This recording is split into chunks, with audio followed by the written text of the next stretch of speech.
శ్రీ ఆంజనేయ స్వామి మూర్ఛ రోగాన్ని మాత్రమే కాదు విశూచి వ్యాధితో సహా సమస్త వ్యాధులను పోగొట్టగలడు. అలాంటి వరం ఆయనకు బ్రహ్మదేవుడే స్వయంగా ఇచ్చారు. అది ఎలా జరిగిందంటే, స్వామి హనుమంతుడు సముద్రాన్ని దాటి లంకలోకి ప్రవేశించబోతున్నప్పుడు కోటగోడ దగ్గర లంకిని రాక్షసి అడ్డుపడింది. అప్పుడు హనుమంతుడు కొంచెం విసుక్కొని తన ఎడం చేత్తో దాన్ని ఒక గుద్దు గుద్దాడు. ఆ దెబ్బతో దాని కళ్ళు బైర్లు కమ్మి స్పృహ తప్పి పడిపోయింది. లంకిని రాక్షసి కింద పడిపోయే సమయానికి దాని సోదరి అయిన విశూచి రాక్షసి దగ్గరలోనే ఉంది. అక్క పరిస్థితిని చూసి దానికి విపరీతమైన కోపం వచ్చింది. ఒక్కసారిగా ఆంజనేయుడిపై దూకింది. ఓరి వానరా, మా అక్కనే చంపుతావా? నేను విశూచి రాక్షసిని, బ్రహ్మవరాలు పొందిన దానిని. నా చెయ్యి తగిలితే చాలు నీ శరీరం రోగాల పుట్ట అయిపోతుంది. కాచుకో నా దెబ్బ అని మీదకి వస్తుండేసరికి హనుమంతుడికి చిర్రెక్కి దానికి అందకుండా ఒక్క గెంతు గెంతి పిడికిలితో ఒక్క గుద్దు గుద్దాడు నెత్తిన. ఆ దెబ్బతో అది నాలుక వెళ్ళబెట్టుకుని స్పృహ తప్పి నేల మీద పడిపోయింది. వెంటనే బ్రహ్మదేవుడు ప్రత్యక్షమై స్వామి ఆంజనేయుడిని అభినందిస్తూ ఇలా అన్నారు: స్వామి ఆంజనేయ, కొంచెం శాంతించు. ఈ విశూచిని కొన్ని అవసరాల కోసం నేనే సృష్టించాను.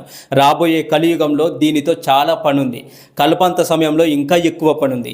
ఈలోగా ఇది లోకం మీద పడి ప్రజలను పీక్కు తినరాదని దాన్ని నేనే నా దగ్గర పెట్టుకొని కాపలా కాస్తున్నాను. కానీ ఇది అప్పుడప్పుడు నన్ను బుజ్జగించి బురడి కొట్టించి ఇలా బయటకు వస్తూ ఉంటుంది. ఈరోజు అలాగే వచ్చి మంచి శాస్తి అనుభవించింది నీతో. కానీ ఆంజనేయ, దీనిని చంపడం తగదు. ఇది నిన్నే కాదు, నీ భక్తులను కూడా ఏమీ చేయలేదు. నీ మంత్రాలలో ఏ ఒక్క మంత్రాన్ని జపించిన సరే ఈ విశూచి వ్యాధి అక్కడ నుంచి పారిపోతుంది. ఇదే కాదు, సకల రోగాలు పారిపోతాయి. నీ ముఖ్యమైన 27 నామ మంత్రాలను జపించే వారికి విశూచి బాధ అస్సలు ఉండదు. కనుక ఈ వరాలను తీసుకొని దానిని వదిలిపెట్టు అని బ్రహ్మదేవుడు ఆంజనేయ స్వామికి వరాన్ని ప్రసాదించాడు. దీన్ని బట్టి స్వామి హనుమంతుడి నామాన్ని నిత్యము జపించే వారికి ఎలాంటి రోగ భయం ఉండదు.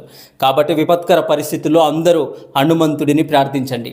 మీరెప్పుడైనా పంచముఖ ఆంజనేయ స్వామి ఎందుకు ఆ రూపం ధరించారో, ఏ సమయంలో ఆ రూపం తీసుకున్నారో ఆలోచించారా? దాని వెనక ఒక అద్భుతమైన కథ ఉంది. ఒక చిన్న కథ చెప్తా వినండి. ఒకసారి మహిరావణుడు అనే రాక్షసుడు రామలక్ష్మణులను పాతాళ లోకానికి తీసుకొని వెళ్ళి బంధించాడు.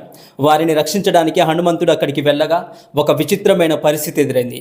ఒకే సమయంలో 5 దిక్కుల్లో ఉన్న 5 దీపాలను ఆర్పితేనే రామలక్ష్మణులను రక్షించడం సాధ్యమవుతుందని తెలిసింది స్వామి హనుమకు. అందుకే ఆంజనేయుడు తన అసమానమైనటువంటి బుద్ధి బలంతో పంచముఖ రూపాన్ని ధరించారు. ఒకేసారి 5 దీపాలను ఆర్పి రామలక్ష్మణులను విజయవంతంగా రక్షించారు స్వామి హనుమ. ఆ 5 దివ్య ముఖాలు హనుమాన్ ముఖము, నరసింహ ముఖము, గరుడ ముఖము, వరాహ ముఖము, హయగ్రీవ ముఖము. 5 ముఖాలు కలిపి శక్తి, జ్ఞానము, రక్షణ, భక్తి, విజయం అన్నింటినీ ప్రసాదిస్తాయి. ప్రత్యేకంగా దుష్ట శక్తుల నుండి రక్షణ కల్పిస్తాయి. శనిదోష నివారణ జరుగుతుంది. అఘోర తాంత్రిక ప్రభావాల నుండి నివారణ కల్పిస్తుంది. ఈ రూపం అత్యంత శక్తివంతమైనది. పంచముఖం అంటే కేవలం 5 ముఖాలు కాదు, ఇది మనలోని 5 శక్తులకు ప్రతీక. మనసు, బుద్ధి, చిత్తం, అహంకారం, ఆత్మశక్తి. ఈ 5ంటిని నియంత్రించే శక్తి స్వామి ఆంజనేయుడు. పంచముఖ ఆంజనేయ స్వామిని భక్తితో పూజిస్తే భయం తొలగిపోతుంది, ధైర్యం పెరుగుతుంది, శత్రువులు దూరం అవుతారు, విద్యలో అభివృద్ధి జరుగుతుంది, కుటుంబ రక్షణ లభిస్తుంది. స్వామి హనుమంతుడంటే కేవలం శక్తి మాత్రమే కాదు, భక్తి, సేవ, వినయం యొక్క పరమరూపము. శ్రీరామదూతం శరణం ప్రపద్యే అని స్మరించిన అపారమైన శక్తి లభిస్తుంది. జై శ్రీరామ్, జై హనుమాన్. మీకు ఈ వీడియో నచ్చితే జై హనుమాన్ అని కామెంట్ చేయండి.